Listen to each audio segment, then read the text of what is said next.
August 12, 1966. Phuoc Tuy Province, South Vietnam.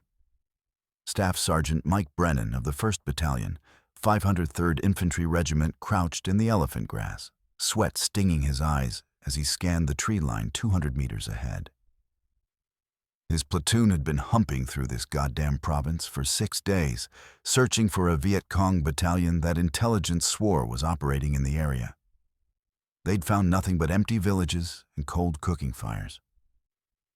"Movement, 2 o'clock, whispered his point man. Brennan raised his fist, halting the column.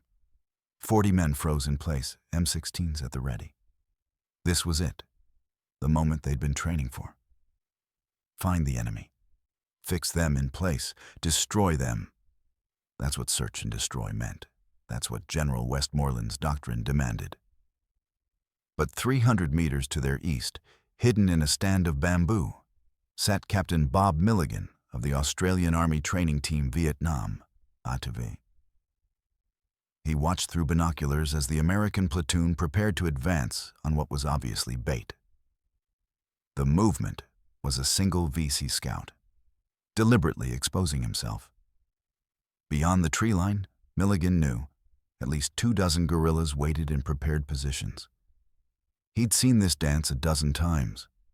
The Americans would charge forward with overwhelming firepower. The VC would retreat after inflicting casualties. And tomorrow, the guerrillas would be back, stronger and wiser. The Americans were hunting the way they'd been taught, moving toward the enemy, seeking contact, trusting in superior firepower to win the day. What the Americans didn't know yet, what Milligan and his Australian SAS advisors were about to teach them, was that in the jungle, the hunter who moves forward is often the prey. The real predators moved backwards. When Australian advisors first arrived in South Vietnam in 1962, they encountered an American military machine gearing up to fight the war, or the way it had always fought wars, with massive firepower, aggressive maneuvers, and the unshakable belief that American military doctrine, forged in the victories of World War II and tempered in Korea, would prevail. Major General William Westmoreland, commander of Military Assistance Command Vietnam, MACV, articulated this confidence in a 1965 briefing to visiting Pentagon officials. "We are going to out-guerrilla the guerrilla and out-ambush the ambush, because we're better equipped, better trained, and better led." His search and destroy strategy relied on helicopter mobility, artillery support, and aggressive patrolling to find enemy forces and annihilate them through superior firepower. The math seemed simple. Kill more of them than they can replace, and eventually, they'll quit. American infantry doctrine emphasized movement to contact, aggressive patrolling designed to provoke enemy engagement, then using supporting arms to destroy the enemy force. Units moved in column formation through likely enemy areas, with point elements designed to trigger ambushes so that the main body could maneuver and overwhelm the enemy position. It was a doctrine that had worked against the Wehrmacht in France and against Chinese forces in Korea. Lieutenant Colonel Henry Gunfighter Emerson, commanding the 2nd Battalion, 502nd Infantry, expressed the prevailing American attitude. "We're going to go out there and find Charlie, and when we find him, we're going to kill him. That's what infantrymen do, close with and destroy the enemy." The problem, one that wouldn't become fully apparent until much later, was that the Viet Cong and North Vietnamese army weren't fighting to hold ground or win battles. They were fighting to survive long enough to make America quit, and they had spent years perfecting the art of survival against the French, who had employed similar tactics with similar confidence. Initial American patrols in 1965 to 1966 followed predictable patterns. Companies would helicopter into landing zones at dawn, sweep through grid squares on maps, then extract before nightfall. "We'd land, walk around all day in the heat, find nothing, and fly back to base," recalled Specialist James Walsh of the 1st Cavalry Division. Then next week we do the same thing in a different grid square. Meanwhile, Charlie was watching us the whole time. The statistics told one story. American units were racking up impressive body counts, with kill ratios sometimes reaching 10-1 or higher in favor of U.S. forces. But the enemy kept coming. Villages that were pacified one week would be VC-controlled the next. Trails that were cleared would be booby-trapped again within days. Something fundamental wasn't working. But the Pentagon's metrics-driven approach focused on the numbers that looked good, not the strategic reality those numbers concealed. The Australian approach to jungle warfare hadn't been developed in PowerPoint presentations at the Pentagon. It had been forged through brutal experience in Malaya, Borneo, and the jungles of Southeast Asia, where Australian and British Commonwealth forces had spent the better part of 2 decades learning to fight communist insurgencies on their own terms. The Malayan Emergency, 1948-1960, had been the crucible. British and Commonwealth forces, including Australian SAS and infantry, faced an enemy that operated from jungle bases, struck without warning, then disappeared into the population or the rainforest.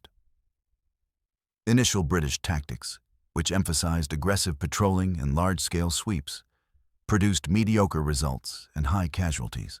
But over 12 years, they developed something different. A patient, methodical approach that emphasized tracking, ambushing, and denying the enemy his sanctuaries through persistent, small unit operations. Captain Barry Peterson, an Australian Army officer who had served in Malaya before deploying to Vietnam, explained the fundamental difference. In conventional warfare, you advance toward the enemy. In jungle counterinsurgency, you get ahead of the enemy and wait. You don't chase him. You predict where he'll be, and you're already there. When the Australian Army Training Team Vietnam arrived in 1962, it consisted of just 30 officers and warrant officers, the 30 original, led by Colonel Francis Ted Sarong. Unlike American advisors, who focused on building up South Vietnamese conventional forces, the Australians were tasked with teaching unconventional warfare. Sarong, who had extensive counterinsurgency experience, immediately recognized that American tactics were poorly suited to the enemy and environment. The key innovation the Australians brought was something they called counter-tracking, the art of following enemy tracks not to catch up with them, but to understand their patterns, predict their destinations, and set ambushes ahead of them. This required a fundamentally different mindset than the American approach. Warrant Officer Kevin Dasher Wheatley, one of the original Australian advisors, described training South Vietnamese Rangers in 1964. We'd spend 3 days following a VC trail without making contact. The Americans thought we were crazy. Why not just call in airstrikes on the area? But we wanted to know where Charlie was going, what his routine was, when he'd come back. Once you knew that, you owned him. The technique required patience that American commanders, under pressure to produce body counts and show progress, often didn't have. But it produced results. Australian advised units in Phuoc Tuy province were achieving kill ratios of 20.1 or higher while taking minimal casualties themselves. By 1966, when the first Australian task force, 1 ATF, deployed to Phuoc Tuy province with nearly 4,500 troops, they brought with them a fully developed tactical system. They established a base at Nui Dat and began operations that looked nothing like American search and destroy missions. Instead of large-scale sweeps, they sent out small teams, usually 5 to 7 men, on patrols that lasted up to 2 weeks. These teams moved slowly, sometimes covering less than a kilometer per day, observing rather than seeking contact. Major Harry Smith, who would later command D Company, 6th Battalion, Royal Australian Regiment at the Battle of Long Tan, described the philosophy. The Americans wanted to find the enemy and destroy him immediately with maximum firepower. We wanted to find the enemy and watch him until we could destroy his entire unit at a time and place of our choosing. It's the difference between shooting one rabbit and understanding where the whole warren is. The Australian SAS squadron, which deployed in early 1966, took this approach to its extreme.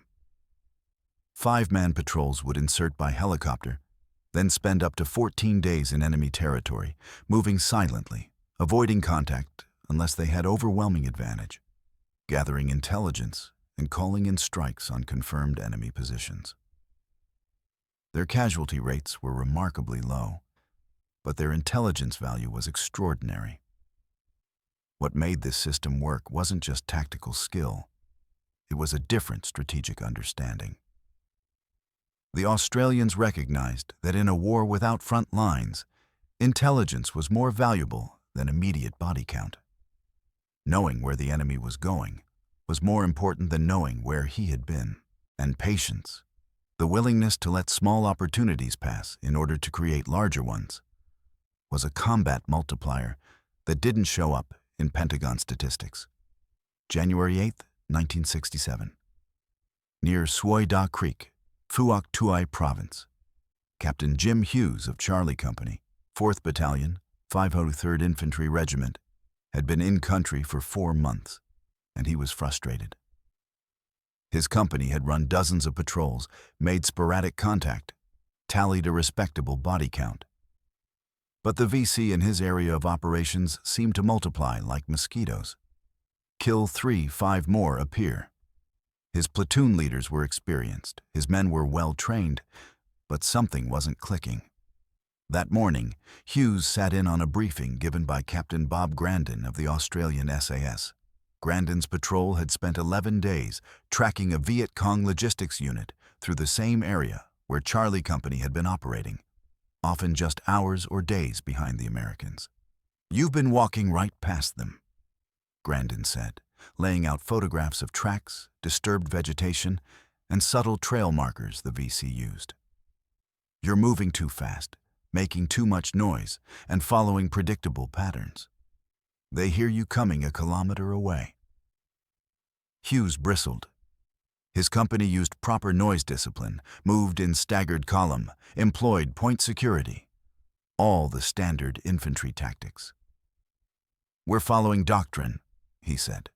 "American doctrine works brilliantly in Europe," Grandin replied. "But Charlie's not playing that game. Let me show you something."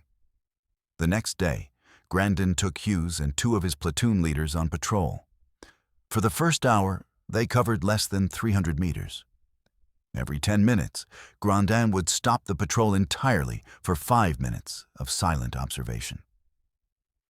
He pointed out barely visible disturbances in the undergrowth, a snapped twig at ankle height, discolored mud on a leaf, a stone turned over with its wet side up. The VC patrol, 8 to 10 men, moved through here between Oro 300 and 400 this morning, Grandin whispered. "They're moving northeast, probably toward a cache site near the creek." Hughes was skeptical. "How can you possibly know that?" Grandin pointed to the tracks. "Look at the depth and spacing of the impressions. They're carrying heavy loads, probably rice or ammunition. The gait is purposeful, not tactical. And see this?" He indicated where the trail forked. "They took the easier path. Men under tactical conditions take the harder path with better cover.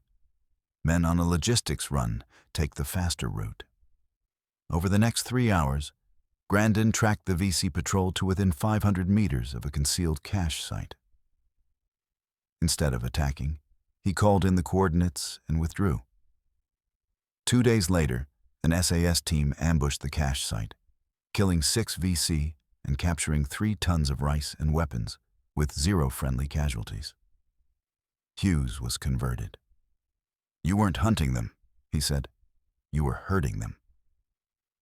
This realization, that the jungle war required predator skills, not warrior skills, began to spread through select American units that were fortunate enough to work closely with Australian advisors. April 23, 1967. Operation Ingham, Phuoc Tuai Province. Lieutenant Mike Berghoff commanded 2nd Platoon, A Company, 2nd Battalion, 503rd Infantry. His platoon had been attached to an Australian operation, working directly under Australian tactical control for the first time. The Australians had given him 3 days of intensive instruction in tracking, sign reading, and backward patrolling. "Everything you've been doing is reactive," explained Warrant Officer Brian Wickens of the Australian SAS. "You patrol until you get hit, then you react with firepower. We're going to teach you to be proactive, to know where Charlie is before he knows where you are." Wickens took Berghoff's platoon through a complete retraining in patrol tactics. The changes seemed counterintuitive at first. Move slower. American patrols typically covered 4 to 6 kilometers per day. Australian trained patrols covered 1 to 2 kilometers, with frequent halts for silent observation. Move quieter. Every piece of equipment was taped or secured. Metal-on-metal contact was eliminated. Canteens were half-filled to prevent sloshing. The crack of breaking vegetation was avoided, even if it meant taking twice as long to move. Move backwards. Instead of pushing through terrain towards suspected enemy locations, patrols would move to a concealed position near trails or water sources and wait, sometimes for days, until the enemy came to them. Think like prey. American doctrine taught soldiers to be aggressive, to take the initiative, to close with the enemy. Australian doctrine taught them to think like prey animals, to see without being seen, to sense danger before it materialized, to use the enemy's expectations against him. On April 23rd, Berghoff's platoon, now trained in Australian tactics, set up a silent ambush position along a trail that Australian intelligence suggested was part of a VC supply route. They waited for 36 hours, communicating only through hand signals, eating cold rations, not smoking, barely moving. At 04:15 on the second night, a VC patrol of 11 men came down the trail. They were talking quietly, weapons slung, clearly believing they were in a safe area. American forces had swept this area just 4 days earlier and found nothing. Berghoff's platoon detonated claymore mines and opened fire at point-blank range. The engagement lasted 47 seconds. 11 VC killed, including a company commander, with maps, documents, and weapons captured. 0 American casualties. "We'd walked that same trail 5 times in the past month," Berghoff later wrote in his after-action report. "Every time, we pushed through, made noise, and Charlie faded away. This time, we did it backwards. We got there first, got quiet, and let Charlie walk into us. It felt wrong, like we weren't being aggressive enough. But it worked better than anything we'd tried before." The success stories began to accumulate, but the diffusion of Australian tactics through American forces was uneven, resisted by some commanders, and often misunderstood by troops trained in conventional doctrine. American evolution, the convert units. By mid-1967, several American units had worked extensively with Australian advisors and were producing remarkable results. The 3rd Brigade, 80th 2nd Airborne Division, operating in the Mekong Delta, reduced its casualty rates by 60%, while increasing confirmed kills by 40% after 6 weeks of training with Australian advisors in small unit tactics. Captain Paul Boucher, who commanded D Company, 3rd Battalion, 187th Infantry Regiment, described the transformation. "Before training with the Aussies, we were on patrol about 25 days a month, making contact maybe once or twice. After retraining, we went on patrol maybe 15 days a month. But we made contact almost every time, and on our terms. We stopped chasing ghosts and started setting traps. The tactical refinements included tracking teams, small, specialized teams, usually 4 to 6 soldiers, trained extensively in reading signs. These teams would identify enemy movement patterns, then call in larger ambush forces to predetermined positions ahead of the enemy.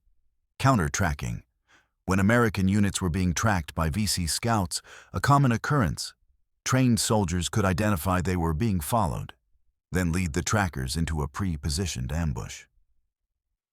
The 173rd Airborne Brigade executed 17 successful counter-tracking ambushes between June and September 1967, killing 43 VC with 0 American fatalities. Hide positions. Instead of establishing visible patrol bases or night defensive positions that announced American presence, trained units learned to establish concealed observation posts that could remain in place for days, watching enemy movement without being detected. Noise discipline. Units that embraced Australian techniques made noise discipline a religion. Sergeant First Class Robert Howard, who served with MAC-VSOG and trained extensively with Australian SAS, recalled, "We got to the point where a 30-man patrol could move through bamboo forest and sound like a light breeze. The Aussies taught us that silence was a weapon." But the adoption was incomplete. Many American commanders remained committed to the search and destroy doctrine's fundamental premise: find the enemy and destroy him with overwhelming firepower immediately. The patient, methodical Australian approach didn't produce the daily body counts that MACV headquarters demanded. Lieutenant General William Pears, commanding I Field Force Vietnam, acknowledged the tension in a 1968 briefing. "The Australian techniques work exceptionally well for the units that master them, but they require a level of junior leadership maturity and discipline that, frankly, not all of our units possess. And they don't scale well. You can't do these tactics with battalion-size operations." Vietnamese counter-evolution. The Viet Cong and NVA were not passive observers of these tactical changes. As some American units became more dangerous, the enemy adapted. VC intelligence networks became more sophisticated at identifying which American units had adopted Australian tactics. According to documents captured after the war, VC commanders specifically briefed their units on the different Americans, those who moved slowly, silently, and used ambush tactics. One captured VC document from October 1967 warned, "The new American units advised by Australian specialists are extremely dangerous. They do not patrol like regular American units. They move like we do, slowly, quietly, and they ambush trails instead of sweeping through areas. When facing these units, do not assume American soldiers will be noisy or careless." The VC response included counter-ambush tactics. VC units began sending smaller scouting elements ahead of main forces to trigger potential ambushes, then using the main force to assault the ambush position from the flank. Avoiding trails. In areas where Australian-trained American units operated, VC logistics moved off established trails entirely, accepting slower movement for increased security. False trails. VC units became more sophisticated in laying false trails, deliberately creating sign that would lead tracking teams into prepared kill zones. Night movement. Recognizing that even well-trained American units were less effective at night, VC forces increasingly moved during darkness, accepting reduced navigation accuracy for improved survival. Nguyen Van Than, a former VC company commander who operated in Phuoc Tuy province, later recalled, "We could usually tell within 15 minutes whether we were facing regular American units or the dangerous ones trained by Australians. Regular Americans moved in straight lines, made noise, and stayed on paths. The others moved like hunters, slowly, watching, waiting. Against regular Americans, we could choose when to fight. Against the others, we had to be much more careful, or they would catch us sleeping." August 18 to 21, 1966. Battle of Long Tan, Phuoc Tuy Province. The most dramatic demonstration of Australian tactical doctrine came before most American units had even begun adopting it. D Company, 6th Battalion, Royal Australian Regiment, 108 men. walked into a prepared position held by an estimated 2,500 VC and NVA troops from the 275th Regiment and D445 Battalion. By conventional military logic, D Company should have been annihilated. They were outnumbered 23-1. Caught in the open during a monsoon storm, cut off from reinforcement, and fighting a force that had home ground advantage. But Major Harry Smith's company didn't fight conventionally. Instead of attempting to withdraw or calling for immediate extraction, Smith established a tight defensive perimeter in a rubber plantation and waited. His men created overlapping fields of fire, husbanded ammunition, and shot with precise discipline rather than panic. When the VC attempted human wave assaults, the Australians broke them with aimed fire and artillery support called in with devastating accuracy. The battle lasted 4 hours. When relief arrived and the enemy withdrew, D Company had suffered 18 killed and 24 wounded, grievous casualties, but a fraction of what they should have been. Enemy casualties were estimated at 245 confirmed killed, with hundreds more wounded. The battle demonstrated that superior training, fire discipline, and tactical composure could overcome overwhelming numerical disadvantage. It also showed that Australian tactical doctrine, emphasizing precision over volume of fire, intelligence over aggression, and defensive discipline over offensive elan, was devastatingly effective in jungle warfare. American application: the kill ratio revolution. By late 1967 and early 1968, American units that had fully integrated Australian tactics were achieving results that seemed almost impossible compared to conventional operations. The 173rd Airborne Brigade, which had worked extensively with Australian advisors, reported kill ratios that averaged 18.1 between September 1967 and January 1968, triple their previous performance. More importantly, their casualty rates from ambush dropped by 70%. MACV SOGI reconnaissance teams, trained in Australian tracking and patrol techniques, were conducting deep penetration missions into Laos and Cambodia with casualty rates below 5%. Extraordinary for units operating in the enemy's rear areas without support.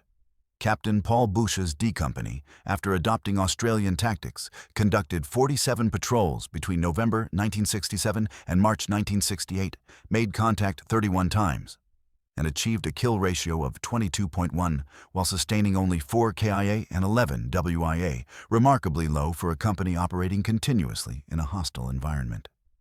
The statistical evidence was compelling.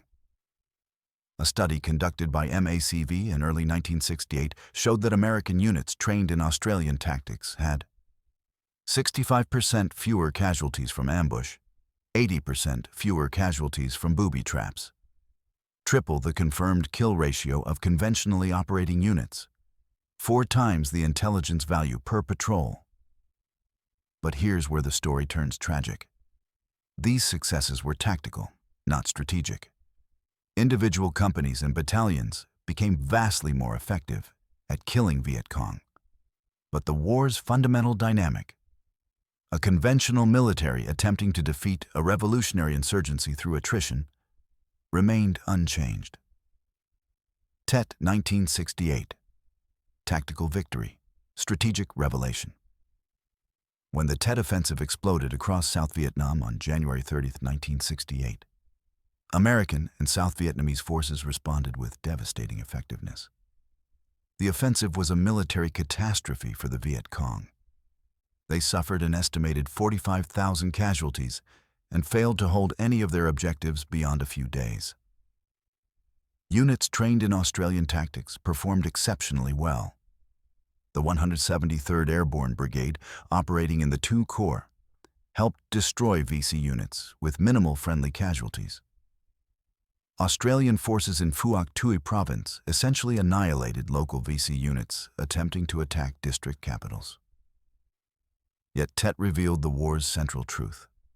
Tactical effectiveness meant nothing without strategic coherence. The American military had become extraordinarily good at killing Viet Cong and NVA forces. Australian tactical innovations had made some units even better at it. But the enemy kept coming. The political will of the American public was crumbling, and the South Vietnamese government remained corrupt and unpopular. General Crichton Abrams, who replaced Westmoreland as MACV commander in June 1968, recognized this reality. He began shifting American strategy away from search and destroy toward clear and hold operations and increased Vietnamization, training South Vietnamese forces to take over the war. Ironically, Abrams tried to spread Australian tactical methods throughout the American military in Vietnam. In late 1968 and 1969, training programs based on Australian techniques were established at division and brigade levels. But by then, American domestic support for the war had collapsed. The question was no longer, how do we win, but how do we leave? Staff Sergeant Mike Brennan, the soldier we met in the opening, frozen in elephant grass, about to walk into a VC ambush, survived his tour in Vietnam. More accurately, he survived his first tour. After working with Australian advisors in late 1966, he extended for a second tour specifically to master and teach the tracking and ambush techniques he'd learned. The Australians showed us that we'd been doing it backwards, Brennan reflected in a 1989 interview. Not wrong, exactly. American soldiers were brave, well-trained, and fought hard. But we were playing the enemy's game. We'd walk into an area making noise, practically announcing, "We're here, come fight us." And Charlie would fight on his terms, or not fight at all, then disappear. The Aussies taught us to flip that script, to be there first, be quiet, and make Charlie walk into us. It sounds simple, but it required completely retraining our instincts. The tactical lessons were clear and quantifiable. Units that fully adopted Australian techniques had dramatically better performance metrics. But the strategic lesson was darker. Superior tactics don't overcome flawed strategy. You can perfect the art of jungle ambushes while still losing the war.